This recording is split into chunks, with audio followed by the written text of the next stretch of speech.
اے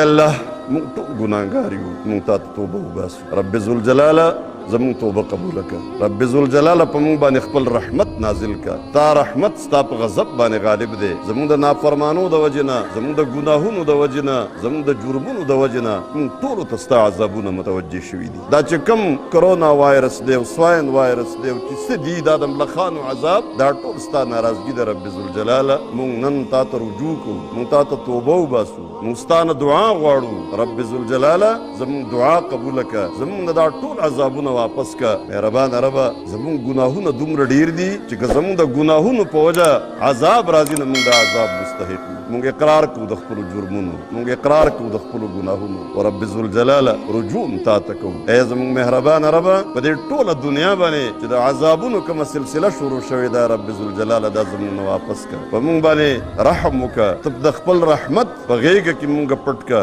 د دې ټولو عذابونو نه زموږ حفاظت وکړه، زموږ د بچو حفاظت وکړه. بچیانه کې زموږ بچي دي، زموږ بچیانې دي، د هغوی حفاظت وکړه. څومره چې عذابونه متوجه شوي دي، خلک هلاکېږي. رب ذوالجلاله په دې انسانانو باندې رحم وکړه، په دې حیواناتو باندې رحم وکړه. دا قحطونه، عذابونه، وایرسونه، بیمارۍ، ازمایښونه، ملخان، دا چې څومره څه ته خو چې ماشي په موږ راولېږې نو زموږ دپاره کافي دي. ته خو چې چندخان دې په بني اسرائیلو راولېږل، سپږې دې پرې راولېږلې، نو ژوند د هغوی تنګ شوی و. رب ذوالجلاله تا د عذاب نه هم ستا پناه غواړو، موږ ستا د عذابونو مقابله نشو کولی. مهربان ربه ته په موږ باندې خپل رحمت نازل کړه، ته په خپل فضل باندې زموږ دا ټول عذابونه واپس کړه. زموږ جړا قبوله کړه، زموږ توبه قبوله کړه. مهربان ربه دا زموږ بچي، زموږ بچیانې، نارینه زنانه، رب ذوالجلاله د دې ټول وطن تا نه دعا غواړو. زموږ دا عبادتونه، زموږ دا سجدې قبولې کړه او دا خپل ټول عذابونه زموږ نه واپس کړه.